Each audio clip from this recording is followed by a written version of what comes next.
Beginning July 1st, comprehensive medical coverage for health workers will be jointly funded by the national and county governments.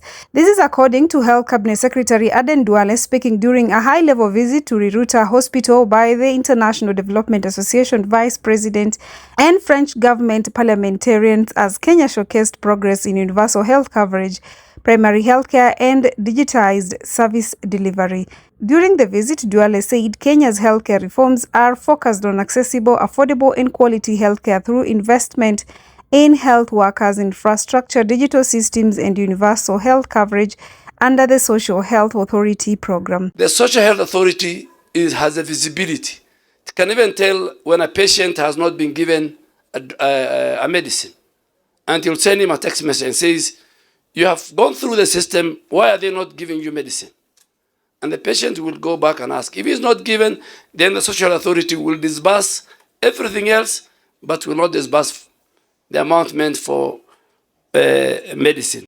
Public Health Principal Secretary Mary Muthoni said the country has more than 107,000 community health promoters supporting healthcare access in the grassroots. Have trained on basic modules like the reproductive, maternal, child and adolescent health. They have done water sanitation and hygiene. They have done non-communicable diseases, communicable disease prevention, special sciences around GBV, mental health and disability, health, aging and older persons, and community nutrition, among others. Kenya has stepped up efforts to strengthen disaster preparedness after Nairobi and Kiambu counties received advanced urban search, rescue and firefighting training through a partnership supported by the Polish Center for International Aid. The program, implemented in collaboration with the Kenya Police Service and the National Disaster Management Unit, is aimed at improving coordinated emergency response and reducing loss of life during disaster, especially in rapidly growing urban centers. Speaking during the launch, Polish Embassy Minister Chancellor Magdalene Źrewicz said Poland has invested nearly $5 million in the program since 2014, describing the initiative as a symbol of long-term partnership and commitment to human safety. The development of the fire and rescue services in Kenya since 2014. Over this period, approximately $5 million has been allocated to joint projects under the Polish aid program in cooperation with the Polish Center for International Aid. National Assembly Speaker Wetang'ula now says retired President Uhuru Kenyatta risks ruining his legacy and respect if he continues to undermine the Kenya Kwanza administration. Speaking at his home in Busia while hosting a delegation of more than 1,000 residents from Webuye East constituency, Wetang'ula said former president should act as a statesman and support national unity. The delegation comprised elders, opinion leaders, women, youth and other stakeholders. Umestaafu wewe kuwa mtu wa kushauri, sio wa kunungunika.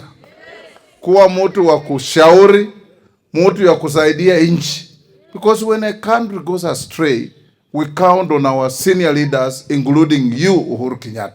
Flooding continues to wreak havoc in parts of Tana River County, with leaders now warning residents in low-lying areas to move to safer ground before conditions worsen. Led by Senator Danson Mungatana, the leaders are now urging the national government to urgently speed up the distribution of food and medical supplies to affected families as rising water levels deepen the humanitarian crisis. They have also raised concerns over the growing needs of displaced households amid the ongoing rains. At the same time, the leaders are calling for long-term solution, including the construction of a high fault dam to help address the region's recurring flood disaster. Kuna mpangilio wa kutengeza High Falls Grand Dam ambayo itashika maji.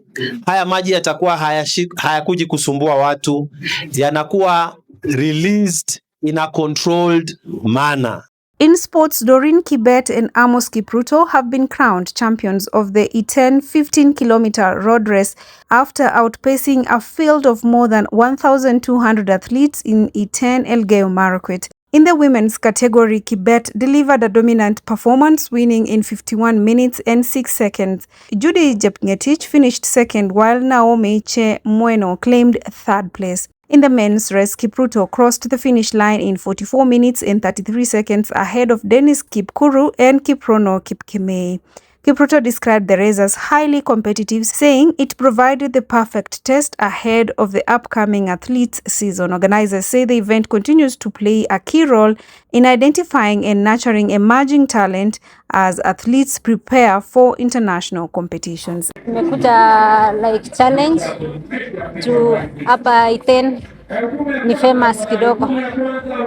Natafuta management. Sikuwa na management kwa sasa. Nilikompete last time Kapsabet half marathon. Nikawa position 2. Sasa pia hii kwa rahisi juu tulikuwa wengi strong athletes wenye wamekompete international, so ilikuwa inabidi tu usukume kawa watarespond sawa tuende nao. And that's it from the Eastleigh Voice News Desk. I'm Zainab Said.